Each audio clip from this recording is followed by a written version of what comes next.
Hello mga lalabs, kumusta ang lahat guys? Ayan ang inyong kusinera, magluluto na naman ng cake.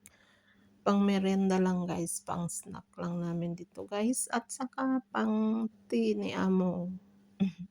Kasi nagpa-fasting siya guys, kaya nalutuan ko na lang ng cake.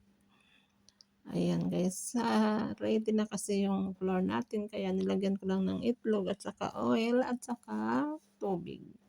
Tapos mix, mix, mix lang hanggang ma-mix na siya lahat guys, ayan. Mano-mano lang tayo guys, kamay-kamay lang kasi hindi talaga ako nagagamit ng mixer guys.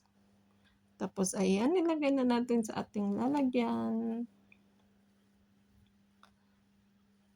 Ayan guys, wala kasi akong flat na panglutuan ng cake, kaya ayan na lang ginamit ko. Pagkatapos niyan, nilagay natin sa oven, madalian na lang luto ito guys. Masarap yan guys kasi yung lambot ng ano guys.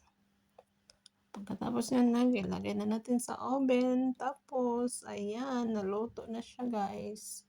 Ang bango-bango pa naman guys. Tapos, ang lambot ng cake niya guys. Soft na soft yung cake niya.